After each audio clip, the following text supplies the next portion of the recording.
মরার পরে আফসোস করে, সময়ের দাম বুঝতে পারে।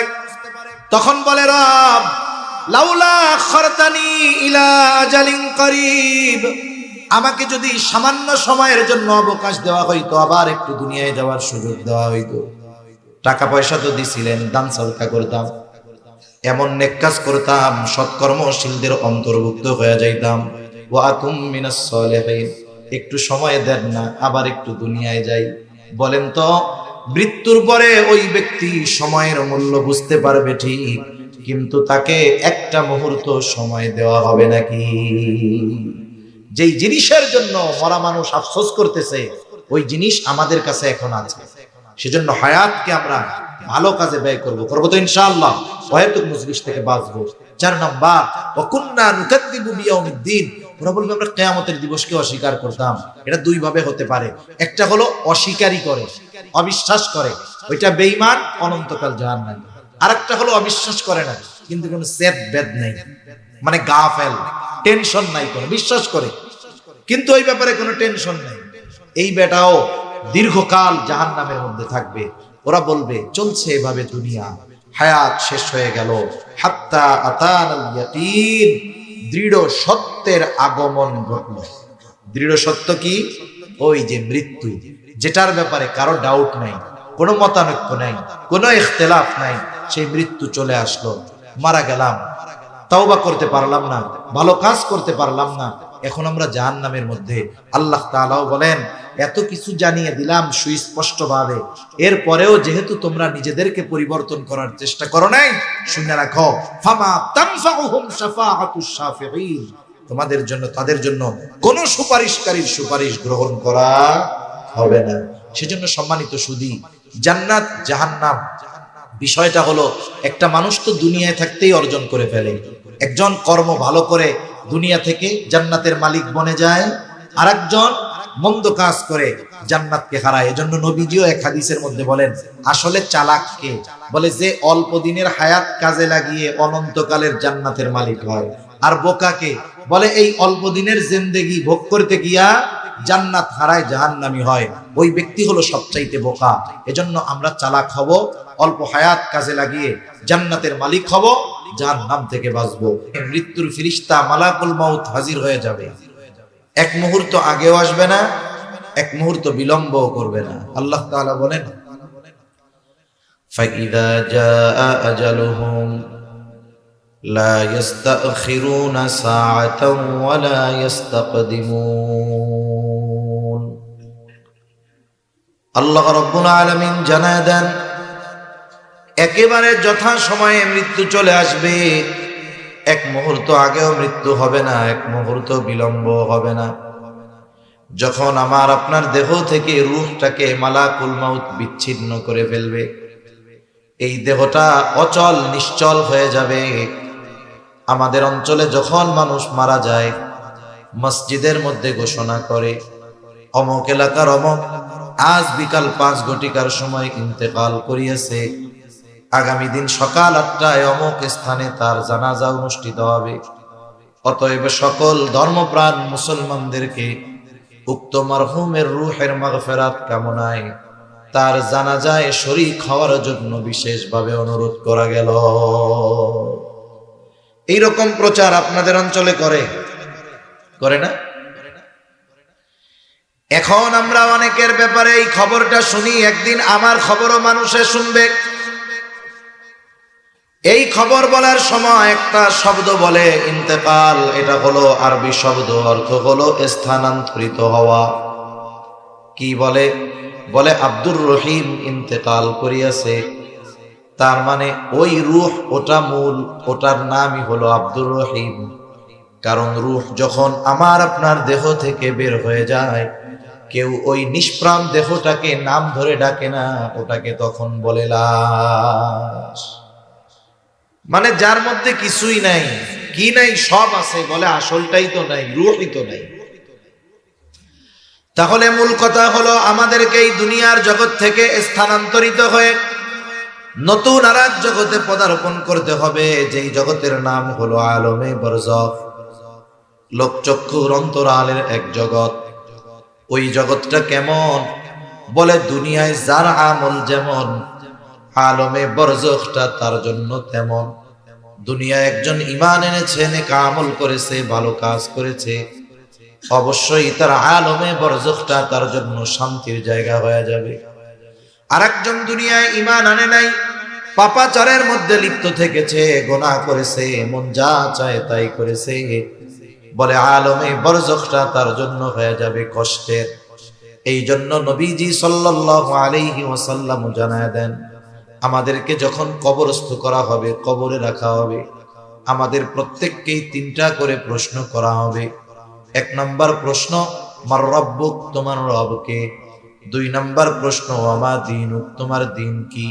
তিন নাম্বার প্রশ্ন, নবীজিকে দেখায় বলা হবে, মা হাদার রাজুলুল্লাযী বুইসা ফীকুম, অথবা প্রশ্ন করা হবে, ওমান নাবিয়ুক, তোমার নবীকে। এই যে তিনটা প্রশ্ন আল্লাহ তাআলা কবরের মধ্যে যে করবে, নবীজি অনেক আগে জানায় দিয়েছেন। দুনিয়ার পরীক্ষার প্রশ্ন ফাঁস করা হয় না, প্রশ্ন জানা যায় পরীক্ষার হলে গিয়া। আর কবরের প্রশ্ন কি হবে অনেক আগের থেকে জানায় দেওয়া হলো। বুঝতে হবে, যেই পরীক্ষার প্রশ্ন গোপন থাকে ওই পরীক্ষা মূলত সহজ, কিন্তু যেই পরীক্ষার প্রশ্ন আগেই জানায় দেওয়া হয়, বুঝতে হবে জায়গা মতন গিয়া ওই প্রশ্নের জবাব দেওয়া বড় কঠিন। আমরা যদি মনে করি যে প্রশ্ন তো জানি, তিন প্রশ্নের উত্তর মুখস্থ করে যাব, ফিরিস্তা আইসা জিজ্ঞাসা করার আগেই কইয়া দিব যে তুমি কি কি জিজ্ঞাসা করবা জানি, এই জবাব, কাজ হবে? দুনিয়ার প্রশ্ন মুখস্থ পড়ার সাথে জবাব দেওয়ার সম্পর্ক। দুনিয়ার পরীক্ষার হলের প্রশ্নের জবাব দেওয়ার জন্য লেখাপড়া করা লাগবে, লেখাপড়া মুখস্থ না করলে জবাব দিতে পারবে না। কিন্তু কবরের তিন প্রশ্নের সাথে মুখস্থ লেখাপড়ার কোনো সংযোগ নাই।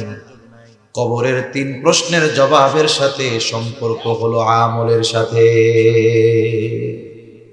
যখন কোন মানুষ এই তিন প্রশ্নের আলোকে আমল করবে, এই তিন প্রশ্নের ব্যাপার যদি তার কোনোদিন নাও শুনে, নাও জানে, কবরে গিয়াও যদি প্রথম জানে যে এই তিন প্রশ্ন, জবাব দিয়ে দিতে পারবে। তাহলে এক নাম্বার প্রশ্ন, আমার রব্বুক, তোমার রবকে। জবাব হলো আল্লাহ। এটা মুখস্থ করলেই দেওয়া যাবে না। একটা ব্যক্তি যখন পরিপূর্ণ রবের দাসত্ব করবে, রবের হুকুম আহকাম মেনে চলবে, রবের আদেশের সামনে নিজেকে নত করে দিবে, ওই ব্যক্তি কবরে গিয়ে যখনই প্রশ্ন করবে তোমার রবকে, দুনিয়ার জগতে যেই রবের গোলামি করছে তার জবাব দিতে আর কষ্ট হবে না।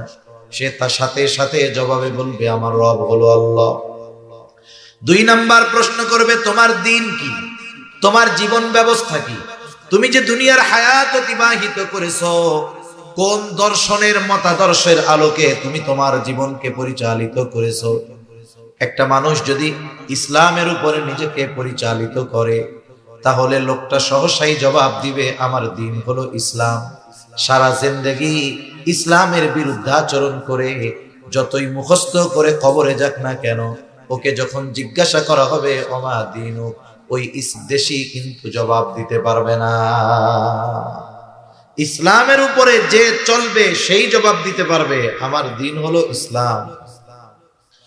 নবীজিকে দেখায় বলা হবে এই ব্যক্তিকে যাকে তোমাদের কাছে প্রেরণ করা হয়েছিল, কে জবাব দিতে পারবে? বলে যে গোটা জিন্দেগি রাসূলের সুন্নাতের আলোকে সাজিয়েছিল, রাসূলের আদর্শে আদর্শিত হয়েছিল, রাসূলের রঙে নিজের জীবনকে রঙ্গিত করেছিল, ওই ব্যক্তি সহজেই জবাব দিবে ইনি হলেন আমাদের নবী মুহাম্মদুর রাসূলুল্লাহ সাল্লাল্লাহু আলাইহি ওয়াসাল্লাম। এছাড়া জবাব দেওয়া সম্ভব নয়। এখন যে এই তিন বিষয়ের উপরে আমল করছে, আল্লাহ তাআলার দাসত্ব ঠিকমতো করছে, জীবনটাকে ইসলামের উপরে সাজাইছে, নবীজির সুন্নাতের আলোকে জীবন চালিয়েছে, তাকে প্রশ্ন করা হলো, সে জবাব দিয়ে দিল। বলেন পরীক্ষায় পাস না ফেল? জোরে বলেন, পাস না ফেল? পাস। এইবার আল্লাহর পক্ষ থেকে ঘোষণা আসবে, সাদাকা আবদি, সাদাকা আবদি, ফাফরিশুহু মিনাল জান্নাহ ওয়ালবিসুহু মিনাল জান্নাহ ওয়াফতাহু লাহু বাবান ইলাল জান্নাহ। আল্লাহর পক্ষ থেকে ঘোষণা আসবে, আমার বান্দা সত্য বলেছে, ফাফরিশুহু মিনাল জান্নাহ, তার কবরের মধ্যে জান্নাতি বিছানা এনে বিছায়া দাও। ওয়ালবিসুহু মিনাল জান্নাহ, তাকে জান্নাতি পোশাক এনে পরায় দাও। ওয়াফতাহু লাহু বাবান ইলাল জান্নাহ, তার কবরের সাথে জান্নাতের সাথে একটা দরজা খুলে দাও। ফেরেশতারা বলবে, তুমি ঘুমাও যেমন কইরা নতুন দুলা ঘুমায়। নতুন জামাই যখন কারো বাড়ি আসে, যখন ঘুমায়, শাশুড়ি কেউ যদি দেখতে আসে জামাইরে, শাশুড়ি কি বলে, ঘুমাইতেছে ঘুমাইতেছে, এরকম বলে না? এখন না, পরে এসে ঘুমাইতেছে, কেউ তারে ডিস্টার্ব করবে না, তুমি আরামসে ঘুমাও। আবার যে এই 3 প্রশ্নের জবাব দিতে পারবে না, তার ব্যাপারে ঘোষণা আসবে, কাদাবা আবদি কাদাবা আবদি, ফাফরিশুহু মিনান নার ওয়ালবিসুহু মিনান নার ওয়াফতাহু লাহু বাবান ইলান নার। এ বান্দা মিথ্যা বলতেছে, জবাব দিতে পারে নাই। সব প্রশ্নের জবাবে বলবে, লা আদরি, আমি কিছুই জানি না, পরীক্ষায় ফেল।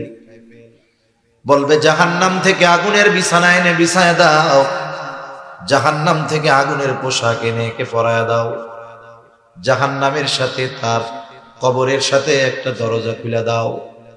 কত কষ্ট হবে ওই কবরের মধ্যে, আলমে বরজখে আযাবে থাকবে। আযাবের তীব্রতা এতটা বেশি হবে, ও মনে করবে এটাই মনে হয় জাহান্নাম। কারণ ওই রকম শাস্তি, আযাব কেউ কোনোদিন দেখে নাই। ফেরেশতারা তখন তাকে জানাবে, না, এটা জাহান্নাম নয়, বরং তোমার জন্য এর চাইতে কল্পনাতীত শাস্তি আল্লাহ তাআলা কিয়ামতের পরে তোমার জন্য প্রস্তুত করে রাখছে। ওইখানে তোমাকে অনন্তকাল থাকতে হবে। অবস্থাটা কি দেখেন, সে যেই আযাবে আছে আলমে বরজখে, মনে করবে এটাই মনে হয় জাহান্নাম। কিন্তু যখন আসল জাহান্নামের খবরটা শুনবে, দেখে নাই, শুধু ফেরেশতাদের কাছে শুনে এতটা ভীত সন্ত্রস্ত হয়ে যাবে, সে আল্লাহর কাছে বলতে থাকবে, আল্লাহ, কিয়ামত যেন কখনোই কায়েম না হয়। কারণ আমি আপনি যখন একটা কষ্টের মধ্যে থাকি, এর চাইতে বহুগুণ বেশি কষ্ট যখন সামনে আসে, বর্তমান যেই কষ্টটা আছে, সামনের ভয়াবহ কষ্টের কথা চিন্তা করে এটাকে স্বাভাবিক মনে হয়। ওই কষ্টের কথা শুনেই তারা মনে করবে ভালো আছি, এজন্য আল্লাহর কাছে বলবে, কিয়ামত কায়েম করেন না। আবার যার কবরটা জান্নাতের বাগান হবে, রাউদাতুম মিন রিয়াদিল জান্নাহ, ও মনে করবে এটাই মনে হয় জান্নাত। কিন্তু ফেরেশতারা তাকে জানাবে, না না, এটা জান্নাতের নিয়ামতের তুলনায় এটা কোনো কিছুই না। তোমার জন্য আল্লাহ তাআলা কল্পনাতীত জান্নাত তৈরি করে রাখছে। সেই জান্নাতের খবর আল্লাহ তাআলা দেন। জান্নাত কেমন? বলে, আ'আদতু লিইবাদিস সালিহিন মা লা আইনুন রাআত ওয়ালা উযুনুন সামিআত ওয়ালা খাতারা আলা কলবি বাশার। আল্লাহ তাআলা জানায় দেন, তিনি তার বান্দাদের জন্য, নেককার বান্দাদের জন্য এমন জান্নাত প্রস্তুত করে রেখেছেন, মা লা আইনুন রাআত, দুনিয়ার কোন চোখ এটা দেখে নাই, ওয়ালা উযুনুন সামিআত, ওই জান্নাতের প্রকৃত নিয়ামতের কথা দুনিয়ার কোন কান শুনে নাই, ওয়ালা খাতারা আলা কলবি বাশার, ওই জান্নাতের নিয়ামত প্রকৃত পক্ষে কেমন হতে পারে দুনিয়ার কোন মানুষের অন্তর এটা কল্পনাও করতে পারে না। সুবহানাল্লাহ। কি আছে জান্নাতের মধ্যে? আল্লাহ তাআলা বলেন, জান্নাতের মধ্যে কি আছে? বলে, ওয়ালাকুম ফিহা মা তাশতাহি আনফুসুকুম, মন যা চায় জান্নাতের মধ্যে তাই আছে। দুনিয়াতে কিন্তু অনেক কিছু আমাদের মন চায়, কিন্তু দুনিয়ায় পাওয়া যায় না, ওইটাও জান্নাতে আছে। জান্নাতে গিয়া নতুন কইরা আরো যা মন চাবে তাও আল্লাহ তাআলা জান্নাতে রাখছে। যেমন দুনিয়ায় কত কিছু মন চায়, বলেন তো, দুনিয়াতে কেউ কি বুড়া হইতে চায় নাকি?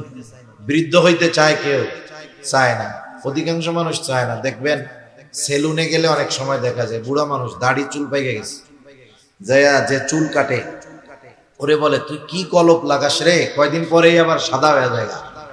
এমন কলপ দিবি যেন একটাও পাকা চুল না দেখা যায়। এখন একজন তার সাদা দাড়িকে কালো করতে চায় কেন? কারণ সাদা থাকলে তো মুরব্বি মুরব্বি লাগে, কালো যদি হয় তাহলে একটু জোয়ান জোয়ান লাগবে, তাই না? তাহলে দুনিয়াতে কেউ বৃদ্ধ হতে চায় না, কিন্তু বাস্তবতা হলো সময়ের সাথে সাথে একটা সময় বৃদ্ধ হয়ে যেতে হয়, যৌবন থাকে না। তাহলে দুনিয়াতে মন চায় যে আমি বুড়া হব না, যুবক থাকবো। বলে দুনিয়াতে মন চায়, তবে দুনিয়ায় সম্ভব নয়। জান্নাতে যে ঢুকবে সে চিরন্তন যুবক হয়ে ঢুকবে, কখনো সে বুড়া হবে না। 33 বছরের টকবগে যুবক থাকবে, কখনো কি হবে না? বুড়া হবে না। আবার দুনিয়াতে কেউ অসুস্থ হতে চায় না, মন চায় ঠিক, তবে কোনো না কোনো কারণে নিজের অজান্তে অসুস্থ হয়ে যেতেই হয়। বার্ধক্যকালে যত সুস্থ মানুষ হোক, বিভিন্ন অসুস্থতা এসে তাকে গ্রাস করে বসে। অনেক সময় যুবক মানুষ অসুস্থ হয়ে যায়। তাহলে দুনিয়ায় মন চায় চির সুস্থতা, কিন্তু দুনিয়ায় সম্ভব নয়। বলে জান্নাতে যে যাবে, একবার যখন ঢুকবে আর কোনোদিন সে অসুস্থ হবে না। এক কথায় দুনিয়ায় আপনার কত কিছু মনে চাইতে পারে, যা মন চায় সব জান্নাতে পাওয়া যাবে। আবার জান্নাতে গিয়ে নতুন করে যদি কিছু মনে চায়, সেটাও আল্লাহ তাআলা দিবে। সুবহানাল্লাহ বলেন। তাহলে যার কবরটা জান্নাতের বাগান, ও মনে করবে এটাই জান্নাত। যখন তাকে বলা হবে এর চাইতে কল্পনাতীত নেয়ামত তোমার জন্য প্রস্তুত করে রাখা হয়েছে, যেটা তুমি কিয়ামতের পরে পাবা, এইবার যখন ওই নেয়ামতের কথা শুনবে, সে আল্লাহর কাছে ফরিয়াদ করবে, বলবে আল্লাহ যথা দ্রুত সম্ভব আপনি কিয়ামত কায়েম করেন, আমি আমার অনন্তকালের চূড়ান্ত বাসস্থানে যেতে চাই। কারণ যখন এটারে সবচেয়ে ভালো মনে করছে, যখন এইটার চাইতে আরো বেশি ভালোর খবর শুনছে, এখন তর সয় না, আল্লাহ তাড়াতাড়ি আপনি কিয়ামত দেন, যাতে করে আমি আমার আসল বাসস্থানে যেতে পারি। এখন আমাদের সবাইকে এই আলমে বরজখে যাওয়া লাগবেই, কোনো সন্দেহ নেই। আমাদের সকলকে দীর্ঘকাল এই আলমে বরজখের বাসিন্দা হতেই হবে। আলমে বরজখে আমাদের থাকতে হবে দীর্ঘকাল, তবে অনন্তকাল নয়। সর্বশেষ যেই ব্যক্তি দুনিয়া থেকে ইন্তেকাল করবে, স্থানান্তরিত হবে, সেও কমপক্ষে 40,000 বছর আলমে বরজখের বাসিন্দা থাকবে। আল্লাহ সুবহানাহু ওয়া তাআলা ইসরাফিল আলাইহিস সালামকে সিংহায় ফুৎকারের আদেশ দিবেন। প্রথমবার সিংহায় ফুৎকারের মাধ্যমে এ দুনিয়া থেকে মানব সভ্যতার ইতি ঘটবে। আল্লাহ তাআলা কোরআনুল কারীমের মধ্যে বলেন, ওয়ানুফিখা ফিস সূরি ফাসাইকা মান ফিস সামাওয়াতি ওয়া মান ফিল আরদ ইল্লা মান শাআল্লাহ সুম্মা নুফিখা ফীহি উখরা ফাইযা হুম কিয়ামুন ইয়ানজুরুন। আল্লাহ রাব্বুল আলামিন বলেন, প্রথমবার সিংহায় ফুৎকার দেওয়ার পর ফাসাইকা মান ফিস সামাওয়াতি ওয়া মান ফিল আরদি ইল্লা মান শাআল্লাহ। আল্লাহ তাআলা যেগুলো চান সেগুলো ছাড়া যত প্রাণী আছে, যত প্রাণ আছে, যত মানুষ আছে, সিংহায় ফুৎকারের আওয়াজটা এত বিকট হবে যে সব প্রাণী অজ্ঞান হয়ে যাবে। মুফাসসিরিন ইকরাম বলেন, প্রথমে অজ্ঞান হবে, এরপরে সবার মৃত্যু ঘটবে। এর মাধ্যমে সর্বশেষ মানুষটাও আলমে বরজখের বাসিন্দা হয়ে যাবে। এরপরে পুনরায় আবার সিংহায় ফুৎকার দেওয়া হবে। মুফাসসিরিন ইকরাম বলেন, দুই সিংহায় ফুৎকারের মাঝে ব্যবধান হলো কমপক্ষে 40,000 বছর। এই হিসাবে যেই মানুষটা সর্বশেষ দুনিয়া থেকে বিদায় নিবে, ও কমপক্ষে 40,000 বছর আলমে বরজখে থাকবে। আল্লাহ তাআলা এরপরে বলেন, সুম্মা নুফিখা ফীহি উখরা ফাইযা হুম কিয়ামুন ইয়ানজুরুন। আবার যখন সিংহায় ফুৎকার দেওয়া হবে, প্রত্যেকের অবস্থান স্থল থেকে উঠে দাঁড়ায়া যাবে। প্রত্যেকে উঠে দেখতে থাকবে কি হচ্ছে এগুলো। শুধু তাই না, আল্লাহ তাআলা কোরআনুল কারীমের সূরা ইয়াসিনের মধ্যে বলেন, ونفخ في الصور فإذا هم من الأجداث إلى ربهم ينسلون এখানে দ্বিতীয়বার সিংহায় ফুৎকার উদ্দেশ্য সিংহায় ফুৎকার দেওয়ার পর প্রত্যেকে তার অবস্থান স্থল থেকে উঠে যাবে ইলা রাব্বিহিম ইয়ানসিলুন প্রত্যেকেই তার রবের দিকে ছুটতে থাকবে ওইখানে বলা হইল উল্টা তাকাইতে থাকবে মুফাসসিরিনে কেরাম বলেন উদ্দেশ্য হলো উঠবে তাকাইয়া ডানে বামে দেখবে কি হচ্ছে এরপরে অটোমেটিক তারা তাদের রবের দিকে ছুটতে থাকবে কেমন অবস্থা হবে ওই দিন মানুষেরা উঠবে এতটা ভীত সন্ত্রস্ত থাকবে যার কবরে আযাব ছিল সেও কবরের আযাবের কথা ভুলে যাবে একদল মানুষ বলবে কি বলবে ইয়া ওয়াইলানা মান বাআসানা মিন মারকাদিনা হায় দুর্ভোগ কে আমাদেরকে আমাদের অবস্থান স্থল থেকে জাগায় দিল মাম বাআসানা কে জাগায় দিল বলে জাগায় দেয় কারে বলে যে ঘুমায় থাকে তাকে একজন সজাগ ব্যক্তিকে আপনি ডেকে উঠাতে পারবেন না কিন্তু যে ঘুমায় থাকে তাকে ডাক দিয়া উঠাইতে পারবেন ওই মানুষগুলো বলবে কে আমাদেরকে জাগায় দিল কে আমাদেরকে উঠায়া দিল অথচ ছিল আযাবে এখন বলতেছে উঠায়া দিল কে তার মানে হাসরের ময়দানে উঠবার পর অবস্থা দেখে এতটা ভীত সন্ত্রস্ত তারা হবে যাদের কবরের মধ্যে আযাব ছিল সেই আযাবের কথা তারা ভুলে যাবে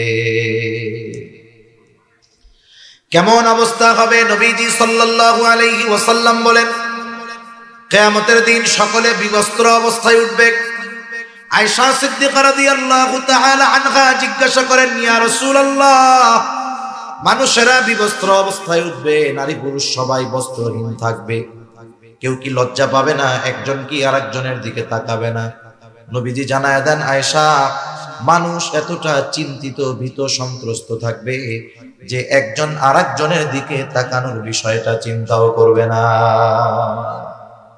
কেমন চিন্তাগ্রস্ত থাকবে মানুষ সেই দিন ওই মানুষেরা বলবে ইয়া ওয়াইলানা মান বাআসানা মিন মারকাদিনা হায় দুর্ভোগ কে আমাদেরকে আমাদের অবস্থান স্থল থেকে জাগায়া দিল মুমিনরা অথবা ফেরেশতারা তাদের এই কথার জবাবে বলবে হাযা মা ওয়া'আদার রাহমানু ওয়া সাদাকাল মুরসালুন এটা হলো দয়াময়ের সেই প্রতিশ্রুত দিবস যেই দিবসের ওয়াদা তিনি দিয়েছিলেন শুধু তাই না ওয়া সাদাকাল মুরসালুন রাসূলগণ এই দিবসের সত্যায়ন করেছিলেন প্রত্যেক নবী রাসূল তার উম্মতকে আখিরাতের কথা কিয়ামতের কথা বলেছে কি বলে নাই এটাই হলো এই দিবস যেই দিবসের এক নাম হলো ইয়াউমুল কিয়ামah এটাই হলো এই দিবস যেই দিবসের এক নাম হলো ইয়াউমুল হাসর এটাই হলো এই দিবস যেই দিবসের আরেক নাম হলো ইয়াউমুল জাযা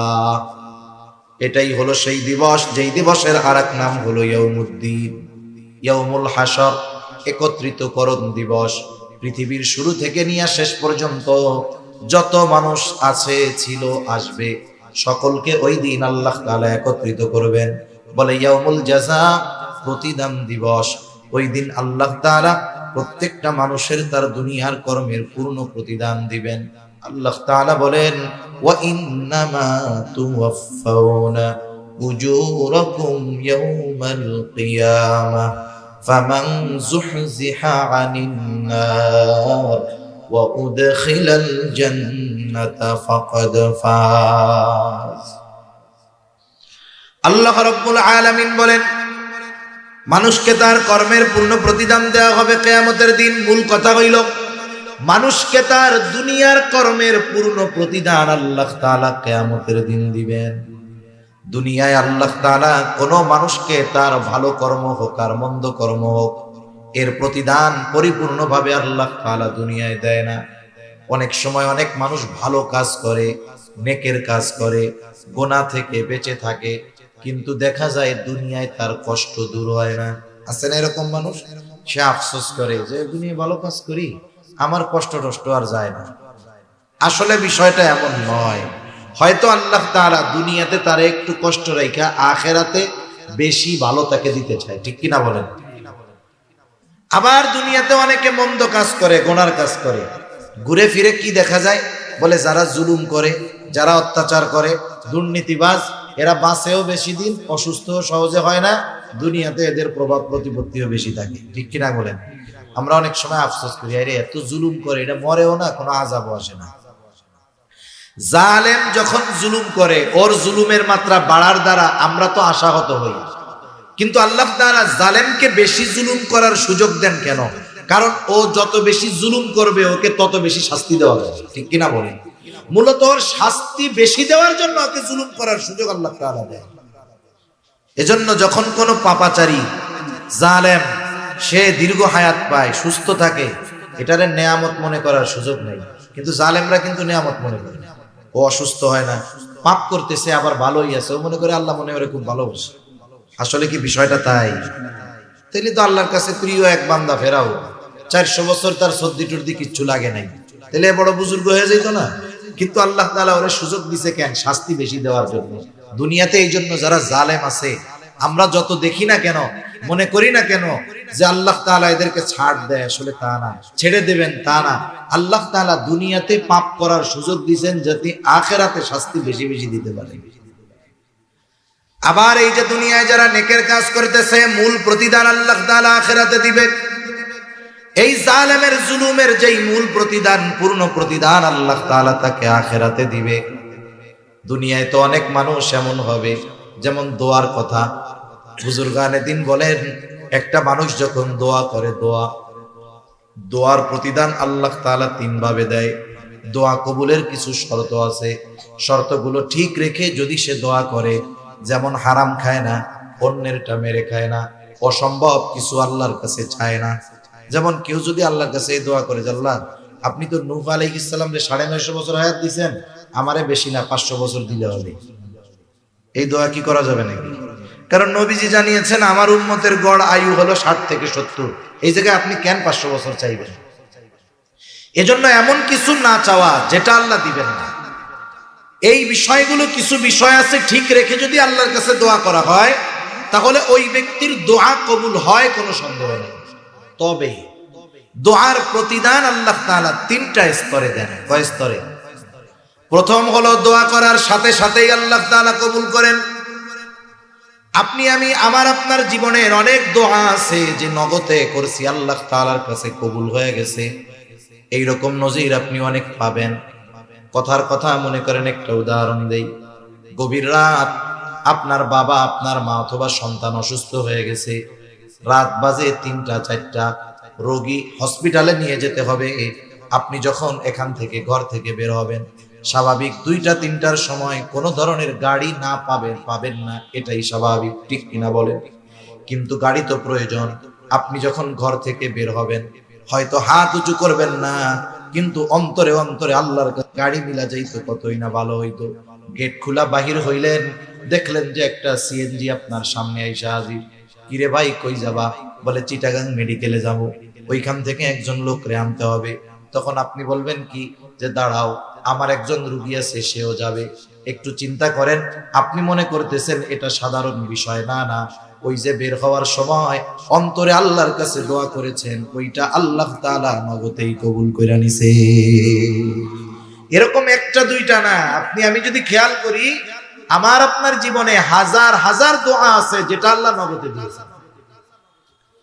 দোয়ার দ্বিতীয় অবস্থা হয় আল্লাহ তাআলা নগদে দেন না, দুনিয়ায় দেন, তবে একটু বিলম্বে দেন। আপনি সেই 2000 সাল থেকে দোয়া করতেছেন, আল্লাহ আমার একটু আপনার ঘরটা জিয়ারত করার তৌফিক দেন, নবীর রওজার পাশে দাঁড়াইয়া সরাসরি সালাম দেওয়ার তৌফিক দেন। আবেগ দরদ মোহাব্বত নিয়ে দোয়া করতেছেন, দোয়া চালায় গেছেন, দোয়া তো কবুল হয়ে গেছে। কিন্তু আল্লাহ তাআলা আপনাকে 2023 সালে 24 সালে বাইতুল্লাহ জিয়ারতে পাঠাইলো। তার মানে আল্লাহ সুবহানাহু ওয়া তাআলা দোয়া কবুল করেছে, কিন্তু যেটা চাইছেন এটা দিয়েছে বিলম্বে। আবার কিছু দোয়ার অবস্থা হবে এইরকম, আল্লাহ তাআলা নগদেও দিবেন না, দুনিয়াতে বিলম্বেও দিবেন না, ওটা আখিরাতের জন্য আল্লাহ জমা করে রাখবে। বুজুর্গানে দিন বলেন, যখন মানুষকে আমলনামা দেওয়া হবে, প্রত্যেকটা মানুষ তার আমল আর ওই আমলের বিনিময়ে সওয়াব দেখতে পাবে। এক জায়গায় দেখবে বিশাল এক ইবাদতের ভান্ডার, এত বড় সওয়াবের ভান্ডার, এটা কোথা থেকে আসলো? এইবার ওই ব্যক্তি আল্লাহ তাআলার কাছে জানতে চাইবে। আল্লাহ তাআলা বলবে, বান্দা তুমি দুনিয়ায় আমার কাছে দোয়া করদা, আল্লাহ আমারে গাড়ি দেন, আল্লাহ আমারে বাড়ি দেন, আল্লাহ আমারে সম্পদ দেন। আমি আল্লাহ তোমাকে দুনিয়ায় দিতাম না, কারণ তুমি জানো না এগুলো যদি তোমাকে দুনিয়ায় দিতাম এটা তোমার ক্ষতির কারণ হইতো। আমি আল্লাহ তোমাকে ওইগুলো দেই নাই, ওইগুলো দেই নাই, তুমি হতাশ হয়ে গিয়েছিলে বান্দা। আমি আল্লাহ তাআলা তোমার দোয়া কবুল করি নাই, তুমি এটা মনে করতা, কিন্তু তুমি যেগুলো চেয়েছো ওগুলো তোমার জন্য কল্যাণকর ছিল না, বিদায় দুনিয়ায় আমি দেই নাই। কিন্তু দোয়া তো কবুল করছি, ওইগুলার চাইতে আরো ভালো বিনিময় এই নেকি আল্লাহ তোমাকে দিয়ে দিয়েছি। এইবার ওই বান্দা তখন আল্লাহর কাছে বলবে, আল্লাহ তাইলে দুনিয়ায় আপনি যেইগুলো দিয়েছিলেন ওইগুলো দুনিয়ায় না দিয়ে আখিরাতের জন্য জমা রাখলে ভালো হইতো। এজন্য দুনিয়া চাই আমরা অনেক কিছু, দুনিয়ায় আল্লাহ তাআলা ওই দুনিয়ার ওই বস্তুটা আমারে দেয় না, হতাশ হয়ে যাই না, না, যেগুলো পাবো আখিরাতে ওই দুনিয়াবি ওই বিষয়গুলো পাওয়ার কারণে হতাশ হব। আল্লাহর তখন বলো দুনিয়াবি ওই বিষয়গুলো দুনিয়ায় না দিয়া আমার জন্য আখিরাতে রেখে দিতেন, এটাই ভালো হইতো। কোন কথার থেকে জানি গেলাম এদিকে, যে আমরা আল্লাহ তাআলার কাছে চাই যে আল্লাহ সুবহানাহু ওয়া তাআলা আসলে বান্দাকে দেন, বান্দার দোয়া আল্লাহ তাআলা কবুল করেন, দোয়ার প্রতিদানটা আল্লাহ তাআলা তিন ভাবে দেয়। এজন্য আল্লাহ সুবহানাহু ওয়া তাআলার কাছে চাওয়ার ক্ষেত্রে শর্তগুলো যদি ঠিক থাকে, আশা করা যায় আল্লাহ সুবহানাহু ওয়া তাআলা বান্দাকে এই বিনিময় থেকে মাহরুম করবেন না। সুবহানাল্লাহ। হাসরের ময়দানের অবস্থার থেকে বলতেছিলাম আর কি, হাসরের ময়দানের মুসিবতটা এমন হবে। আয়েশা সিদ্দিকা রাদিয়াল্লাহু তাআলা আনহা জিজ্ঞাসা করলেন, ইয়া রাসূলুল্লাহ, মানুষেরা কি লজ্জা পাবে না? নবীজি বলেন, মানুষেরা এত চিন্তিত ভীত থাকবে যে সে কারো দিকে তাকানোর বিষয়টাও সেই দিন চিন্তা করবে না। আল্লাহ সুবহানাহু ওয়া তাআলা ওই দিন একত্রিত কেন করবেন এই কথার থেকে গিয়েছিলাম যে ইয়াউমুল জাযা, প্রতিদান দিবস। আল্লাহ তাআলা ওই দিন মানুষকে তার দুনিয়ার কর্মের পূর্ণ প্রতিদান দিবেন। আল্লাহ তাআলা শুধু প্রতিদান দিবেন তা নয়, প্রতিদান দেওয়ার আগে প্রত্যেকটা মানুষকে তার দুনিয়ার কর্মগুলোর ব্যাপারেও অবগত করবে। আমি দুনিয়ায় কি কাজ করেছি আমার মনে না থাকলেও আল্লাহ তাআলা ওই দিন মনে করায় দেন। হাসরের ময়দানে কয়েকটা মুহূর্ত হবে সবচাইতে জটিল মুহূর্ত, চিন্তার মুহূর্ত। মানুষগুলো একেবারে ওই সময়ে নিস্তব্ধ নীরব হয়ে যাবে। এর মধ্যে একটা হলো যখন আমলনামা দেওয়ার ঘোষণা দেওয়া হবে। আমলনামা, দুনিয়ায় কি করছি এই আমলনামা ফাইল আমাদের কাছে পৌঁছানোর খবর দেওয়া হবে। একেবারে পিনপতন নীরব হয়ে যাবে, কোনো কথা নাই, সকলে চিন্তিত, না জানি কোন হাতে আমলনামা পাই। আমলনামাগুলো ছেড়ে দেওয়া হবে, কারণ আমার আপনার সাথে সর্বদা আমার আপনার কর্মগুলোর সাক্ষী সংরক্ষণের লোক সবাই আছে, ফেরেশতারা আছে। আমার কর্ম, আমার কথা, আমার কাজ সব সংরক্ষণ করা হচ্ছে, সাথে সাথে তারাও আমার কর্মগুলোর ব্যাপারে সাক্ষী হচ্ছে। সব প্রস্তুত, কিয়ামতের দিন ছেড়ে দেওয়া হবে। প্রত্যেকের আমলনামা প্রত্যেকের কাছে গিয়ে পৌঁছায়া যাবে। আমারটা অন্যের কাছে, অন্যেরটা আমার কাছে আসবে, বিষয়টা এমন নয়। আমলনামাগুলো কেউ ডান হাতে পাবে, কেউ বাম হাতে পাবে। সকলেই আশা করবে আজকে যেন আমি আমার আমলনামাটা ডান হাতে পাই, কিন্তু বাস্তবতা হলো ইচ্ছা করলেই হবে না, বরং আমলনামা কে ডান হাতে পাবে কে বাম হাতে পাবে এটা তার দুনিয়ার কর্মের উপরেই নির্ভর করবে। একটা বিষয় দেখেন, দুনিয়াতে আমাদের গড় আয়ু 60 থেকে 70 বছর। সবাই তো আর 70 বছর বাঁচে না, কেউ একটু বেশি বাঁচে, এর সংখ্যা কম। কিন্তু 70-এর কম, এটাই সংখ্যা বেশি। অথচ এই অল্প সময়ে 60-70 বছরের হায়াতটা এত দাম যে এই 60-70 বছরের কর্মের উপরে নির্ভর করতেছে আমার পুরো অনন্তকালের অবস্থা। এজন্য আমরা দুনিয়ার সময়টাকে একেবারে হেলায় খেলায় বিনষ্ট করে ফেলি, এটা কখনোই ঠিক হবে না। এবার আমলনামা যারা ডান হাতে পাবে তারা তো আনন্দিত হয়ে যাবে। তাদের অভিব্যক্তি কেমন হবে, তারা কতটা আনন্দিত হবে, আল্লাহ তাআলা কোরআনুল কারীমের মধ্যে জানায় দেন। আল্লাহ তাআলা বলেন, ফাআম্মা মান উতিয়া কিতাবাহু বিয়ামিনি ফায়াকুলু হাউম ইকরাউ কিতাবিয়া ইন্নী যানানতু আন্নী মুলাকিন হিসাবিয়া।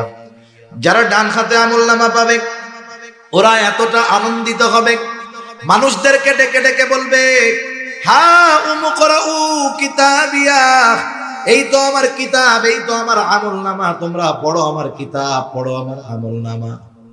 আমরা যখন ছোটবেলায় প্রাইমারিতে পড়ছি, আমাদের সময় শুধু পরীক্ষায় কে কোন বিষয়ে কত পাইছে এটা জানানো হতো না, একেবারে খাতা সহ দিয়ে দেওয়া হতো। স্যার বলতো, দেখো কি লেখছো, কোথায় কোথায় ভুল হয়েছে।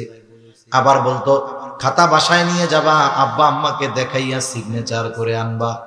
এখন তো শুধু মার্ক জানায়া দেয়। এখন ইংরেজি বা অঙ্ক খাতা দিল যে 100-তে 100 পাইছে, তার মানে তার অঙ্কে কোনো ভুল হয় নাই। বলেন তো সে খুশি হয় না বেজার হয়? অন্যরাও বলে, দেখি তো দোস্ত তোমার খাতাটা, ও বলে দেখ কত পেয়েছে, খুশির ঠেলায়, ঠিক না? এখন জিজ্ঞাসা করে, আমরা তো একই লেখাপড়া করছি, তা আমাদের তো 100 মার্কের কমন হয় নাই, তুমি 100 উত্তর কেমনে দিলা? ও বলে, যে শোনো, তোমরা তো রাত্রে ঘুমাই যাইতা, আমি এক্সট্রা ভাবে এই বাকি অঙ্কগুলোও করতাম, ওইগুলোর মধ্যে থেকে এগুলো আসছে, এজন্যই তো আমি 100-তে 100 পেয়েছি, ঠিক কিনা বলেন? এই যে 100-তে 100 পাইছে, কারণ বলে কি, আমি এক্সট্রা ভাবে লেখাপড়া করেছি। ডান হাতে যে আমলনামা পাবে সেও কেমন যেন ডান হাতে আমলনামা পাবার কারণগুলো বলে দিবে। কি কারণ? বলে, ইন্নী যানানতু আন্নী মুলাকিন হিসাবিয়া। ডান হাতে আমলনামা পাবার কারণ, আমি এই ব্যাপারে দৃঢ় ধারণা রাখতাম, তথা দুনিয়ায় আমি এই ব্যাপারে দৃঢ় বিশ্বাসী ছিলাম, আমাকে আমার কর্মের হিসাবের মুখোমুখি হওয়া লাগবে। আমি দুনিয়াতে এই বিশ্বাসটা অন্তরের মধ্যে দৃঢ়ভাবে ধারণ করেছি যে দুনিয়ায় আমি যেই কর্ম করি না কেন, দুনিয়ার কারো কাছে হয়তো আমার হিসাব দেওয়া লাগবে না, দুনিয়ার আইনের ফাঁক ফোকর দিয়ে আমি বের হয়ে যেতে পারবো। আমি একাকী যদি কোনো অন্যায় করি কেউ দেখবে না, দুনিয়ার কারো কাছে আমার হিসাব দেওয়া লাগবে না। কিন্তু আমি এই চিন্তা করতাম, দুনিয়ার কারো কাছে আমার কর্মের হিসাব দেওয়া না লাগুক, আমার আল্লাহর সামনে আমাকে হিসাবের কাঠগড়ায় দাঁড়াতে হবে। একটা জিনিস আমাদের মনে রাখতে হবে, আমাদের দেশে অপরাধ দমন করার জন্য কত বাহিনী আছে না? পুলিশ আছে, র্যাব আছে, বিজিবি আছে, চিতা আছে, কোবরা আছে, তারপরে অন্যান্য কত বাহিনী আছে। আপনারা বলেন তো, বাহিনী, এই আইন শৃঙ্খলা বাহিনীর সংখ্যা দিন দিন বাড়ে না কমে? আইন শৃঙ্খলা রক্ষাকারী বাহিনীর সংখ্যা বাড়ে, সাথে সাথে অপরাধ বাড়ে না কমে? তার মানে বোঝা গেল, দুনিয়ার আইন শৃঙ্খলা বাহিনী একটা মানুষের মধ্যে শৃঙ্খলা আনতে পারে না। দুনিয়ার আইন শৃঙ্খলা বাহিনী কিছু বিষয়ে অপরাধ দমন করতে পারলেও অপরাধ পরিপূর্ণ নির্মূল করতে পারে না। একটা জাতি তখনই পরিপূর্ণ অপরাধ থেকে বাঁচতে পারবে যখন ওই জাতির প্রত্যেকটা মানুষের অন্তরে এই বিশ্বাস হবে যে আমি যেই কর্ম করি না কেন, দুনিয়ায় কারো সামনে হিসাব না দেওয়া লাগলেও কার সামনে দিতে হবে। এজন্যই বুজুর্গানে দ্বীনের সাথে থাকার দরকার, এজন্যই আহলুল্লাহদের সাথে সুহবত দরকার। হুজুর সর্বশেষ কথাটা বলে গেছে যে আহলুল্লাহ যারা, আহলে দিল যারা, এদের সাথে কেন থাকতে হবে? বলে ওদের থেকে কিছু আকর্ষণ গ্রহণ করার জন্য। ওই যে যোগ্যতা অর্জন করছে, যে নিজে আল্লাহর ভয়ে পাপাচার থেকে বেঁচে থাকে, মানুষ দেখা না দেখাকে তারা তোয়াক্কা করে না, এই ধরনের মানুষের সংস্পর্শতা আমাদেরকে ওই ধরনের গুণ অর্জনে অনেকটা সহায়ক হবে। এজন্য আমাদের দরকার সৎসঙ্গ দরকার। আল্লাহ তাআলা কোরআনুল কারীমের মধ্যে বলছেন, ইয়া আইয়ুহাল্লাযীনা আমানুত্তাকুল্লাহ ওয়া কুনু মা'আস সাদিকিন। হে ঈমানদারেরা, তোমরা মুত্তাকি হও। প্রশ্ন যদি করি আল্লাহ কেমনে মুত্তাকি হব, বলে ওয়া কুনু মা'আস সাদিকিন, সত্যবাদীদের সঙ্গী হয়ে যাও। এখন আল্লাহ তাআলা এখানে তো বলতে পারতেন আবিদিন, অন্যান্য গুণ আনতে পারতেন, দানশীলদের সঙ্গী হও, আবেদদের সঙ্গী হও। সাদিকিন কেন বলছেন? কারণ সত্যবাদিতা হলো এমন একটা গুণ যেই গুণের মধ্যে বাকি সব গুণ এমনিতেই পাওয়া যায়। সুবহানাল্লাহ। যেমন একটা উদাহরণ দেই, এখন এক গ্রামে একটা ছেলে ওই গ্রামের সবচাইতে উচ্চ শিক্ষিত হয়েছে। বাংলাদেশের উচ্চ শিক্ষা কি? ধরেন বিসিএস ক্যাডার হয়ে গেছে, বাংলাদেশের সর্বোচ্চ শিক্ষিত ব্যক্তি, ঢাকা ভার্সিটি থেকে অনার্স মাস্টার্স কমপ্লিট করে বিসিএস ক্যাডার, বড় চাকরিজীবী। এখন গ্রাম অঞ্চলের মানুষ, এখনো গ্রামের অনেক জায়গায় আছে মুরব্বীরা ম্যাট্রিক আইয়া পাস মনে করে এটা অনেক বড় শিক্ষিত। অথচ এই জামানায় দেখলাম পিয়নের চাকরির জন্য আইয়া পাস লাগে। অবস্থাটা কি? এখন এই ছেলে এত শিক্ষিত, গ্রামের সব মানুষ তারে দেখতে আসছে। ওই মুরব্বীও আসছে। কোন মুরব্বী? যে ম্যাট্রিক পাসকে অনেক বড় শিক্ষিত মনে করে। মুরব্বী মানুষ তো সহজ সরল, সবাই আইসে কথাবার্তা বলে চলে গেছে। মুরব্বী দাঁড়ায় আছে। এখন ওই ছেলেটারে জিজ্ঞাসা করতেছে, বাবা শুনলাম তুমি অনেক বড় শিক্ষিত, তা তুমি কি লেখাপড়া করছো, কি পাস করছো? ছেলেটা বলতেছে, চাচা আমি ঢাকা ভার্সিটি থেকে অনার্স মাস্টার্স শেষ করেছি, ফার্স্ট ক্লাস ফার্স্ট, রেজাল্ট খুব ভালো, সাথে সাথে আমি বিসিএস কমপ্লিট করেছি, ক্যাডার, বড় সরকারি চাকরি পেয়েছি। তো এখন মুরব্বী বলতেছে, বাবা বুঝলাম মাস্টার্স করছো, অনার্স মাস্টার্স করছো, বিসিএস ক্যাডার, তা বাবা তুমি কি ম্যাট্রিক পাস করছিলা বাবা? এখন আমারে গন্ধ, সে যদি আইএ পাস করতে চায় তাকে তো আগে ম্যাট্রিক পাস করতে হবে, ঠিক কিনা? এখন কেউ যদি বলে আমি মাস্টার্স কমপ্লিট, তাহলে আমি যদি তারে প্রশ্ন করি, ভাই আপনি অনার্স পাস করছিলেন, তাইলে এই প্রশ্নটা পুরো বোকার মতো প্রশ্ন হবে না? তাহলে যেই ব্যক্তি সত্যবাদিতার গুণ অর্জন করতে পেরেছে তার মধ্যে বাকি সব গুণ এমনিই পাওয়া যায়। যেই ব্যক্তি মাস্টার্স কমপ্লিট করেছে এর নিচে যত কিছু আছে সবগুলো সে এমনি অর্জন করেছে, ঠিক কিনা বলেন? এজন্য আমাদের সোহবত দরকার। আহলে দিল যারা, এদের সাথে যদি থাকি আমার দিলের পরিবর্তন হবে। দেখবেন প্রশাসনের চিন্তা আসবে না, আল্লাহর ভয়ে গুনাহমুক্ত জিন্দেগি গঠন করা সম্ভব হবে। তাহলে সে বলবে, ইন্নী যানানতু আন্নী মুলাকিন হিসাবিয়া, আমি এই ব্যাপারে দৃঢ় ধারণা রাখতাম তথা দৃঢ় বিশ্বাস রাখতাম আমাকে আমার কর্মের হিসাবের মুখোমুখি হওয়া লাগবে। এই জন্য দুনিয়ায় আল্লাহর ভয়ে, হিসাবের ভয়ে গুনার থেকে বেঁচে থেকেছি। আজকে আমল নামা পেয়ে গেছি ডান হাতে, আর একদল আমল নামা পাবে বাম হাতে। ওই যে পরীক্ষার রেজাল্ট যখন দিত, অন্যান্য বিষয় যেমন তেমন, অনেকে কিন্তু অঙ্কে 2টা ঘোড়ার ডিমও পাইত। 0 100-র মধ্যে 0 পাওয়া যায় যেই সব সাবজেক্টে, এর মধ্যে অন্যতম হলো অঙ্ক। কারণ ওই জায়গায় যোগের জায়গা বিয়োগ হইলেই অঙ্ক শেষ, বাকি লেখা সব বিফল, ঠিক কিনা বলেন? এখন আর একজন মনে করেন 2টা ঘোড়ার ডিম পেয়েছে, ও তো 100-তে 100 পেয়ে আনন্দিত, খাতা অন্যদেরও দেখায়, অন্যরাও দেখে। এখন যে 2টা ঘোড়ার ডিম পাইছে, বলেন তো সে খাতা পাওয়ার পরে নিজে দেখবে, অন্যদের দেখাবে? কেউ দেখতে চাইলে তারে দেখাবে? ও খাতা আগে ব্যাগের মধ্যে ভরবে, মাথা নিচে করে দিবে, বন্ধু বান্ধবের সামনে লজ্জায় মাথা উঠাবে না। মনে মনে কি বলবে? আমার মনে হয় মনে মনে তখন বলবে, আল্লাহ রে, গতকাল যদি এই সারের বাড়ি আগুন ধরে সব পুড়িয়া ছাই হয়ে যেত, তাইলে তো কম পক্ষে আমার আজকে এই ঘোড়ার ডিম 2টা পাওয়া লাগতো না। দেখেন সবাই তাকে চিনে, সেও সবাইকে চিনে, কতটা লজ্জিত হবে সে। যারা বাম হাতে আমলনামা পাবে তাদের অভিব্যক্তি কেমন হবে? আল্লাহ তাআলা বলেন, ওয়া আম্মা মান উতিয়া কিতাবাহু বিশিমালি ফায়াকুলু ইয়া লাইতানি লাম উতা কিতাবিয়া ওয়া লাম আদরি মা হিসাবিয়া ইয়া লাইতাহা কানাতিল কাদিয়া মা আগনা আন্নি মালিয়া হালাকা আন্নি সুলতানিয়া। বাম হাতে যে আমলনামা পাবে সে বলবে, ইয়া লাইতানি লাম উতা কিতাবিয়া, হায় রে আমি যদি এই কিতাব না পাইতাম কতই না ভালো হতো। ওয়ালাম আদরি মা হিসাবিয়া, আমি যদি এই হিসাবটা না জানতাম কতই না ভালো হতো। ইয়া লাইতাহা কানাতিল কাদিয়া মা আগনা আন্নি মালিয়া হালাকা আন্নি সুলতানিয়া। ওই যে প্রথমবার মরছিলাম, ওই মরাটাই যদি আমার চূড়ান্ত মৃত্যু হয়ে যাইতো কতই না ভালো হতো। এবার আফসোস করবে, আরে আমার দুনিয়ার কোনো মাল আজকে কাজে আসলো না, আমার ক্ষমতা আমার কোনো কাজে আসলো না। তার মানে 2টা বিষয় এখানে উল্লেখ করার দ্বারা বোঝা যায়, একটা মানুষ অবাধ্য হয়ে যায় বিশেষ করে 2টা কারণে, যখন সে টাকাওয়ালা হয় আর যখন সে ক্ষমতাওয়ালা হয়। এই সমাজে যত অবাধ্য আছে দেখবেন এই 2টা বিষয়ের একটা তার মধ্যে আছে, নাইলে টাকা আছে নাইলে তার ক্ষমতা আছে। ও এই 2টো জিনিস দুনিয়াতে ব্যবহার করে সকল ধরনের পাপাচারে লিপ্ত হয়। আর এই দুইটা জিনিসকে সে দুনিয়ায় পাওয়াকে গর্বের মনে করে। আর কিয়ামতের দিন এই মাল এবং ক্ষমতার জন্য যখন আমলনামা বাম হাতে আসবে, ওই দিন এই দুইটার জন্য সে আফসোস করবে, আরে আমার মাল আমারে শেষ করে দিল, আমার ক্ষমতা আমাকে শেষ করে দিল। এজন্য আমরা যারা মাল নাই, ক্ষমতা নাই, সম্পদ নাই, ক্ষমতাও নাই, আফসোসের কোনো কারণ নাই। যদি আল্লাহ দেন বৈধ ওয়েতে, বৈধ পদ্ধতিতে, ওটা আমি দ্বীনের জন্য ব্যয় করব। মাল আছে, দ্বীনের জন্য ব্যয় করব। ক্ষমতা আছে, আমি দ্বীনের জন্য ব্যয় করব। কখনো অন্যায় কাজে যদি এগুলো ব্যবহার করি, কিয়ামতের দিন আমাকে আপনাকে এই মাল ক্ষমতার জন্য আফসোস করা লাগবে।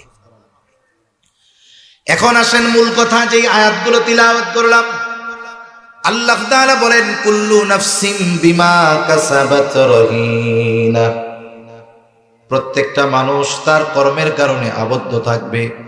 মুফাসসিরিনে কেরাম বলেন, এখানে উদ্দেশ্য হলো বাম হাতে যারা আমলনামা পাবে তারা তাদের কর্মের কারণে জাহান্নামের মধ্যে আবদ্ধ থাকবে। ইল্লা আসহাবাল ইয়ামিন, তবে যারা ডান হাতে আমলনামা পেয়েছে তারা নয়।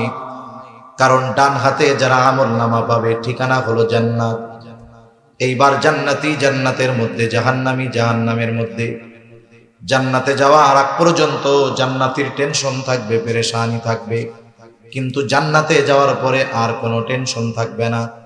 হাসরের ময়দানে কেমন চিন্তিত থাকবে মানুষ। আল্লাহ তাআলা বলেন, ইয়াউমা ইয়াফিরুল মারউ মিন আখিহি ওয়া উম্মিহি ওয়া আবিহি ওয়া সাহিবাতিহি ওয়া বানিহি লিকুল্লি ইমরিইম মিনহুম ইয়াউমাইযিন শা'নুন ইউগনি। আল্লাহ তাআলা বলেন, কিয়ামতের দিন ভাই ভাইয়ের থেকে পলায়ন করবে। ওয়া উম্মিহি ওয়া আবিহি, পিতামাতার থেকে পলায়ন করবে। ওয়া সাহিবাতিহি ওয়া বানিহি, দুনিয়ায় যেই স্ত্রী সন্তানের চেহারা দেখলে সারা দিনের ক্লান্তি নিমেষে দূর হয়ে যায়, ওই দিন সেই সন্তান থেকে পলায়ন করবে। কেউ চাইবে না পরিচিত কারো সাথে কারো দেখা হয়ে যাক। ওই দিন সকলে একে অপরের থেকে লুকায়া থাকবে। প্রত্যেকটা মানুষ নিজের চিন্তায় বিভোর থাকবে। শুধু তাই না, মানুষেরা এমনও বলবে, আল্লাহ আপনি সারা দুনিয়ার সব মানুষকে জাহান্নামে দিয়ে হলেও আপনি আমাকে মাফ করে দেন। কতটা চিন্তিত থাকবে মানুষ।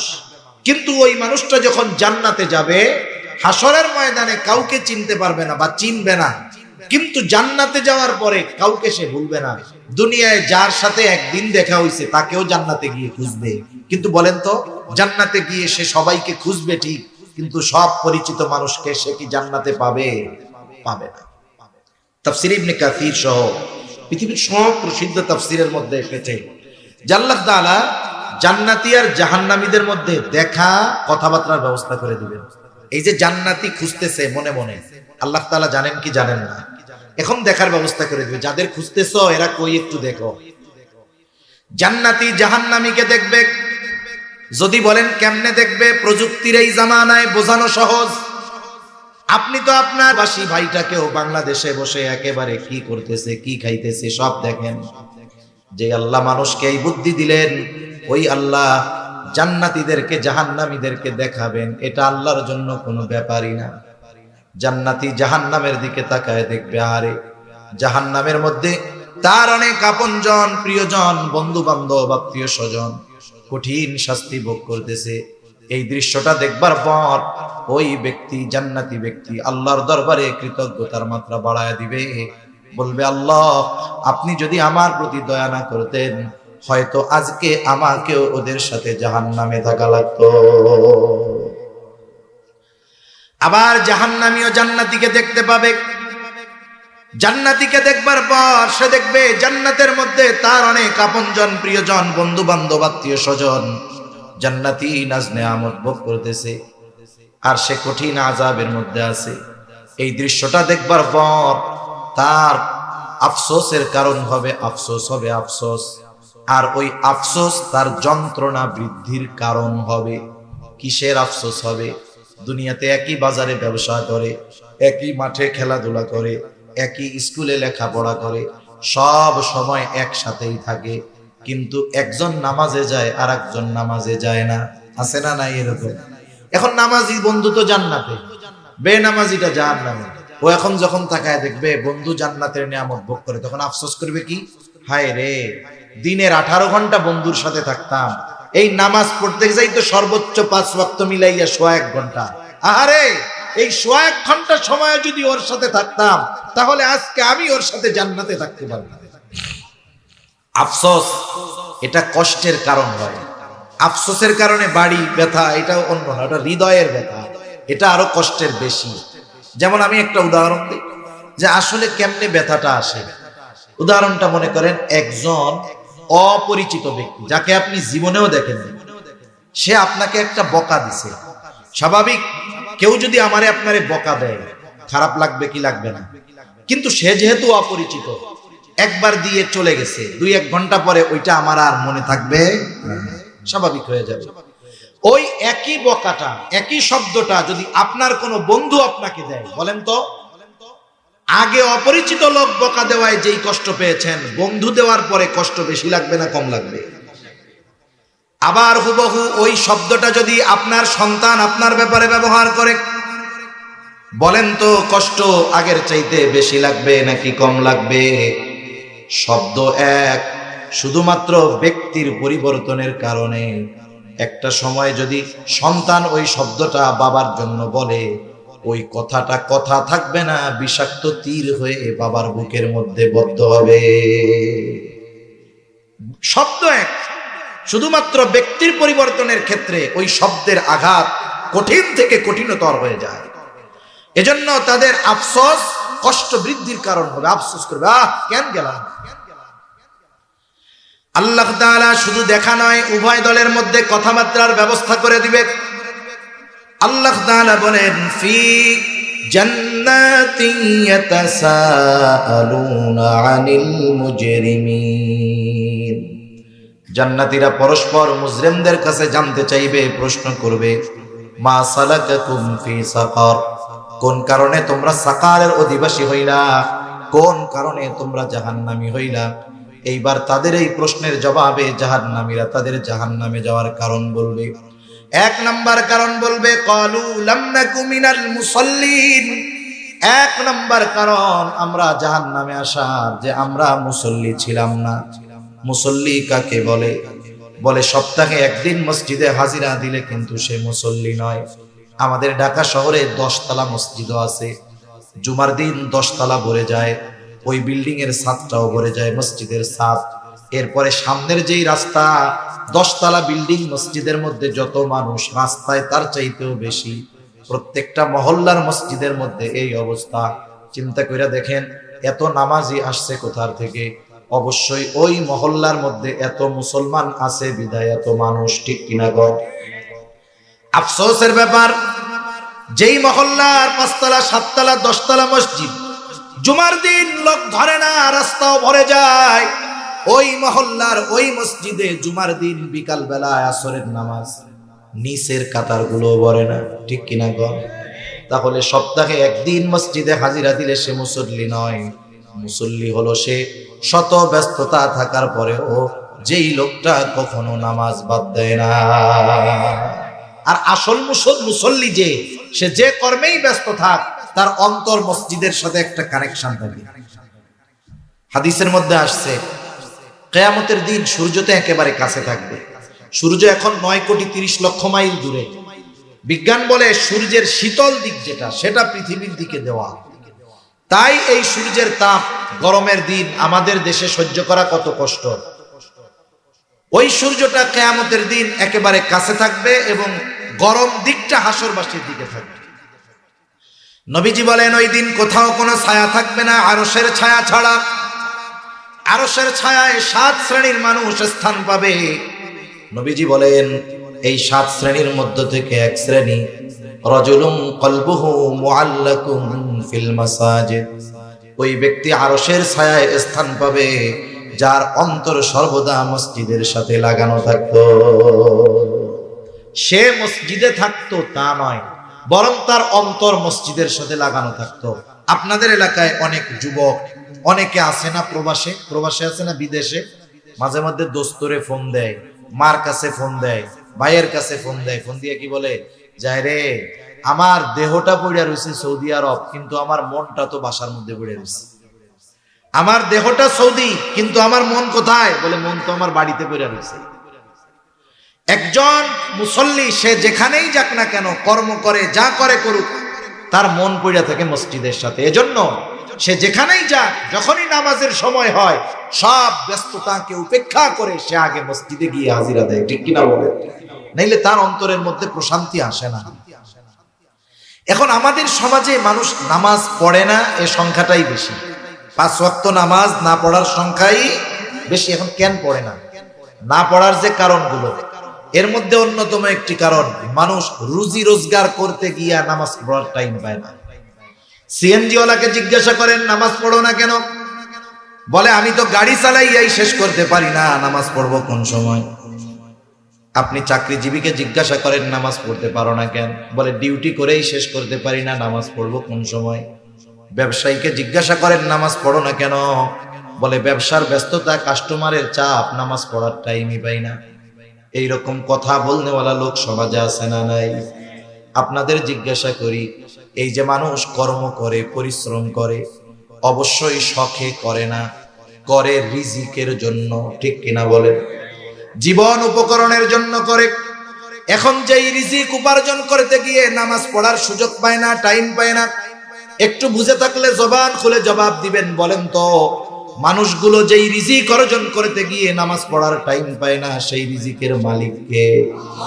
আরো জোরে বলেন না কে? তার মানে বোঝা গেল রিজিকের মালিক হলেন আল্লাহ।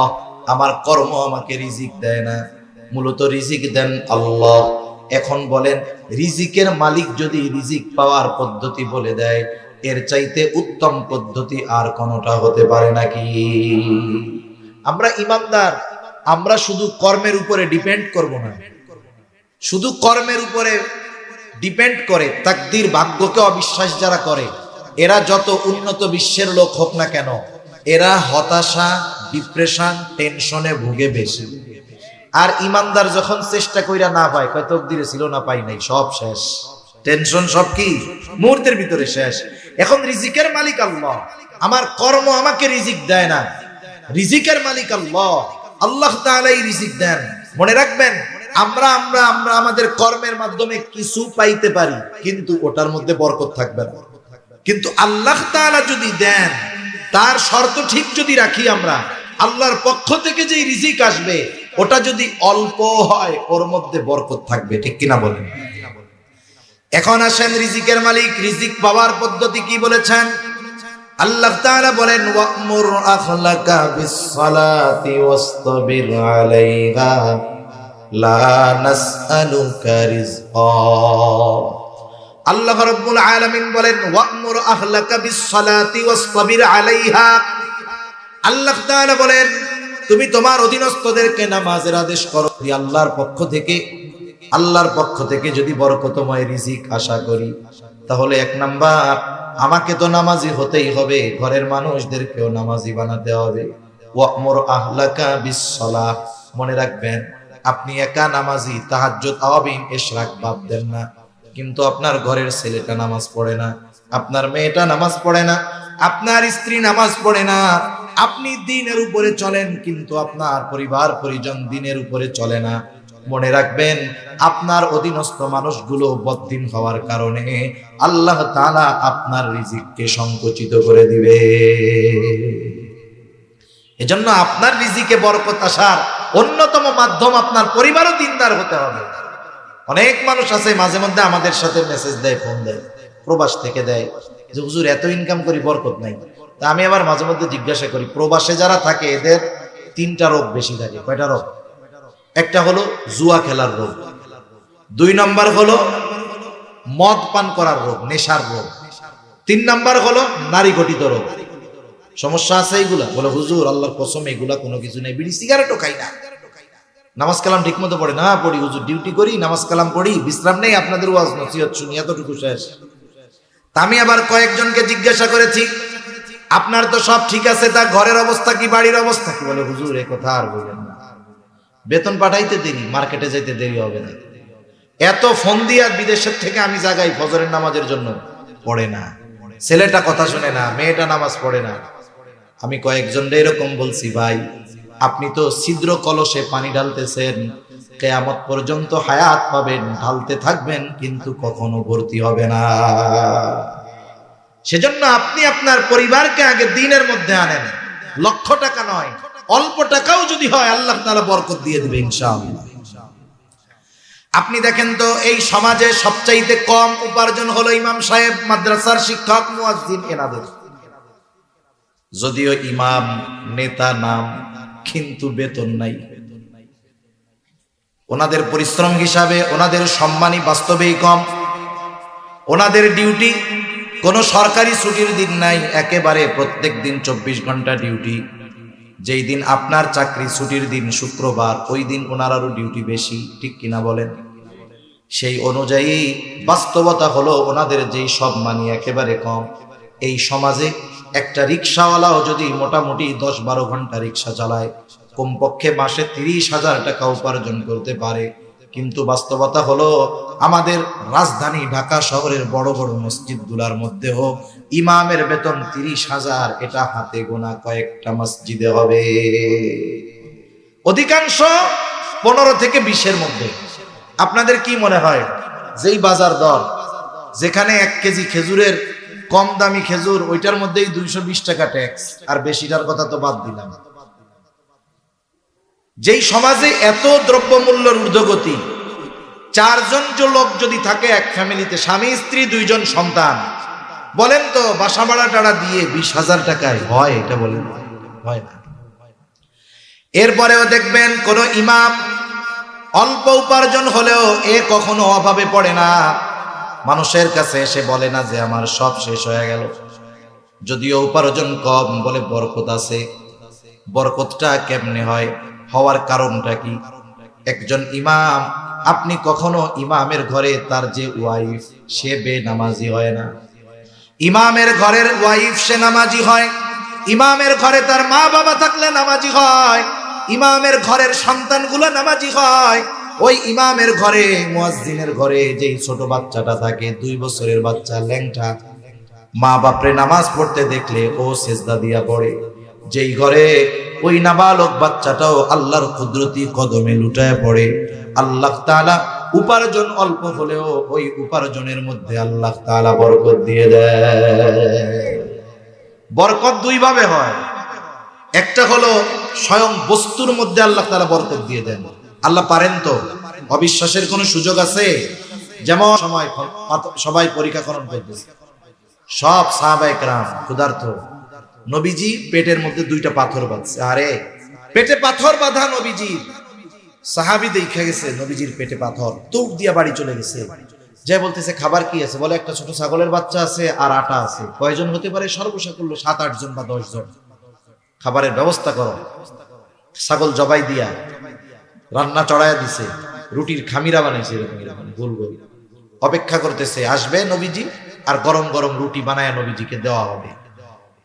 যে বলতেছে ইয়া রাসূলুল্লাহ, আপনার ক্ষুধায় পেটে পাথর, আমার বাড়িতে কয়েকজনের খাবারের আয়োজন হয়েছে, আপনি সহ কয়েকজন চলেন। নবীজি করলেন কি, সবাইরে একসাথে ডাক দিলেন। 1000-এর উপরে সাহাবী, সবাই। এখন বলতেছে অবস্থা কি? খাবার হলো 10 জনের, যাচ্ছে কত? 1000-এর উপরে, প্রায় 1200। দৌড়িয়ে চলে গেছে আগে, যে অবস্থা তো এই। যাই বলছি নবীজিকে এইরকম, আর উনি সবাইকে নিয়ে আসতেছে। মহিলার কি ঈমান, কি ইয়াকিন, বলে নবীজি আসতে বলছে? বলে হ্যাঁ আমি নবীজিরে বলছি, নবীজি বলছে সবাই চলো। বলে তাহলে তোমার টেনশন করার কোনো দরকার নেই। সুবহানাল্লাহ। নবীজি গেছেন, নবীজিকে অবস্থা বলা হয়েছে। নবীজি বলতেছেন ঢাইকা রাখো, তরকারির পাত্র ঢাকো। এইবার রুটির খামিরা যেগুলো গোল গোল বানানো হয়েছে ঢেকে রাখো। ঢেকে রাখছে। নবীজি নিজ হাতে বের করে দেন, তরকারি উঠায় দেন, ওপাশ দিয়ে রুটি বানিয়ে দেওয়া হয়। দলে দলে ঢুকে খায় আর বের হয়ে যায়, খায় আর বের হয়ে যায়। যেই খাবার 10 জনের না হওয়ার কথা, 1000-এর উপরে সাহাবীকে আল্লাহ রাসূল সাল্লাল্লাহু আলাইহি ওয়াসাল্লাম নিজ হাতে আপ্যায়ন করেছেন। সুবহানাল্লাহ।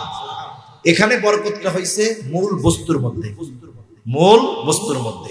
দ্বিতীয় বরকতের ধরন কি? বলে দেখবেন অনেকে হাফ কেজি চাউলের ভাত খেয়ে ফেলে, এরপরে ওর পেট ভরে না।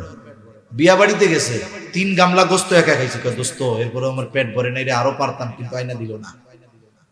আছে না এরকম আল্লাহর বান্দা কিছু? আবার কিছু আল্লাহর বান্দা আছে দেখবেন ভাত নিচে এতটুকু, এক টুকরা মাছ নিচে খাইছে তো ওর পেট ভরে গেছে। আছে না নাই? মনে রাখবেন আল্লাহ তাআলা স্বল্প ব্যয়ের মাধ্যমেও বরকত দান করে। এখন যে কথার থেকে গেলাম, আল্লাহ তাআলা নামাজি যদি হয় বরকতময় রিজিক দান করে, এই কথাই আল্লাহ তাআলা বলেন ওয়া'মুর আখলাকা বিস-সালাতি ওয়াসতাবির আলাইহা লা নাসআলুকা রিজকা।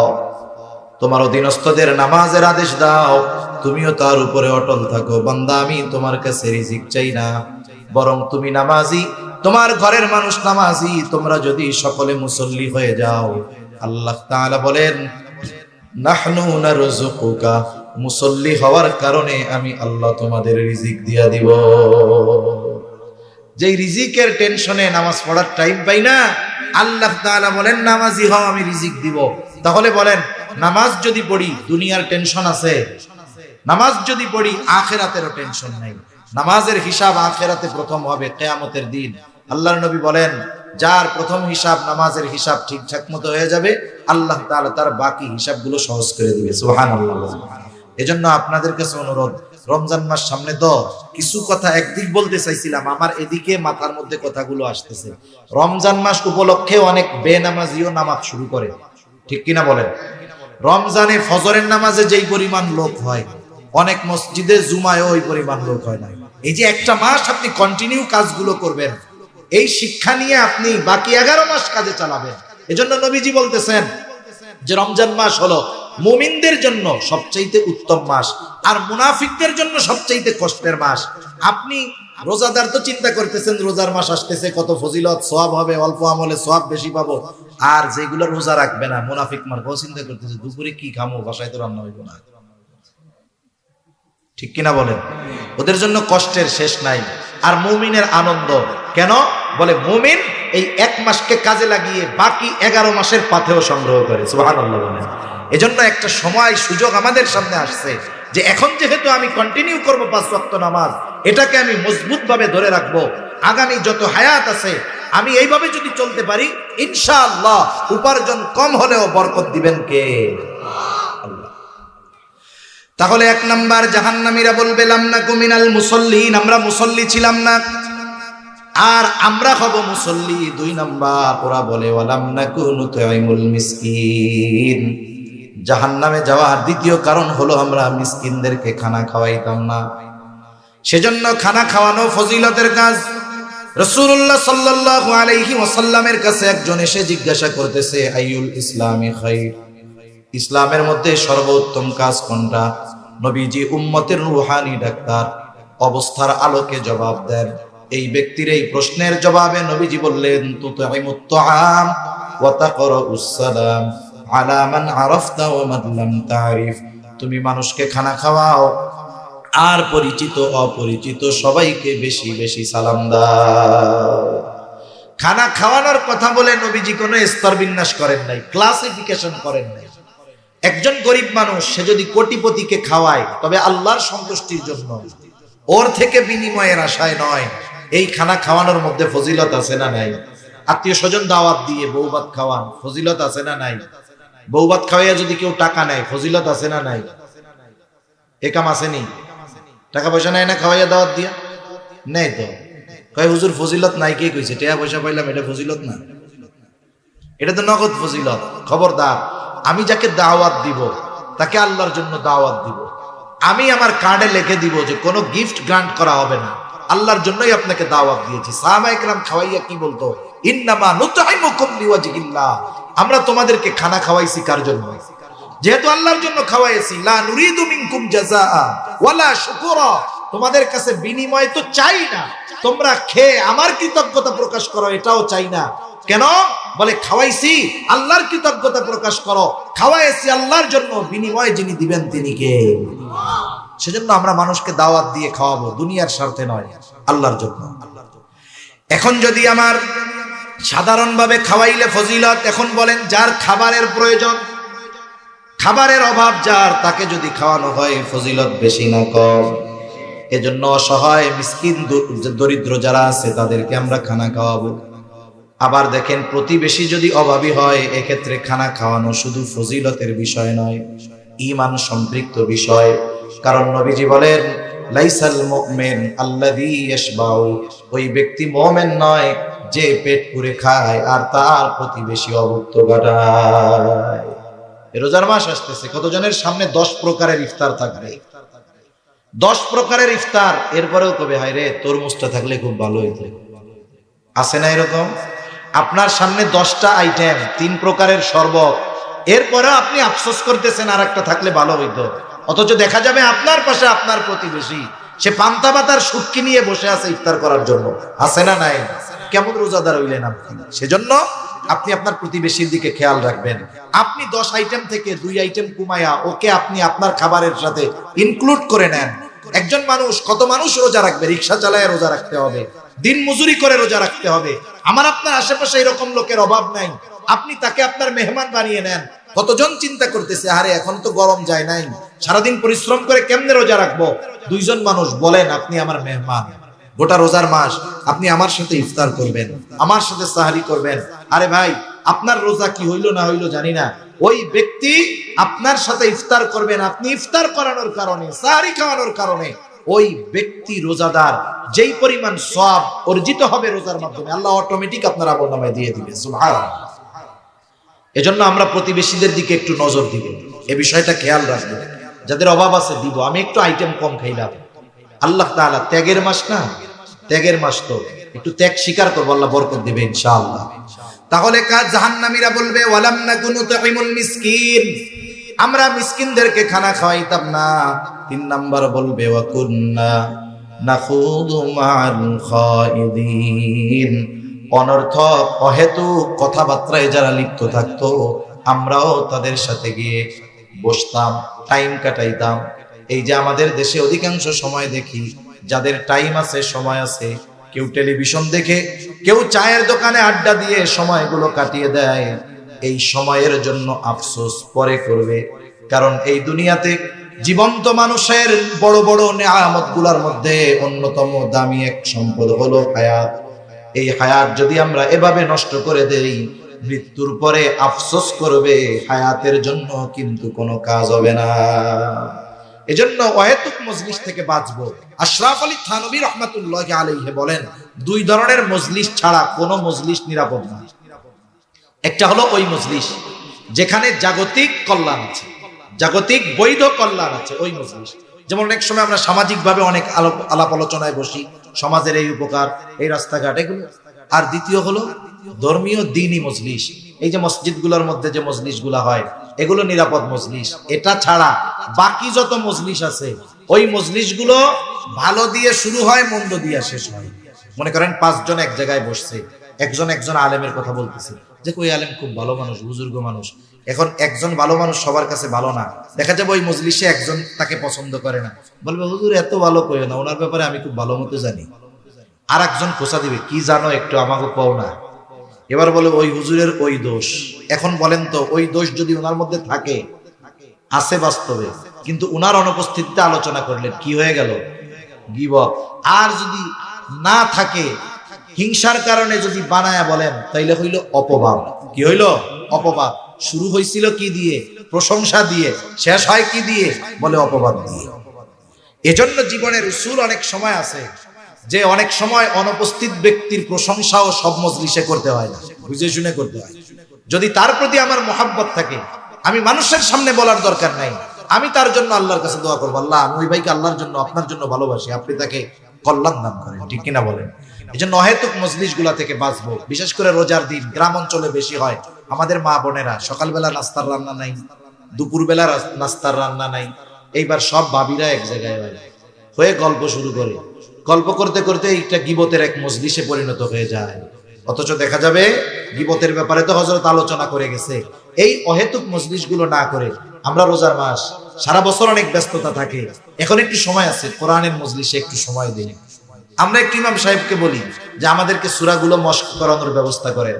সারা বছর কোরআন খতম দিতে পারি না, রোজার মাস সহি শুদ্ধভাবে 2টা খতম কোরআন তিলাওয়াত করি। সারা বছর ব্যস্ত থাকি, সময় নাই।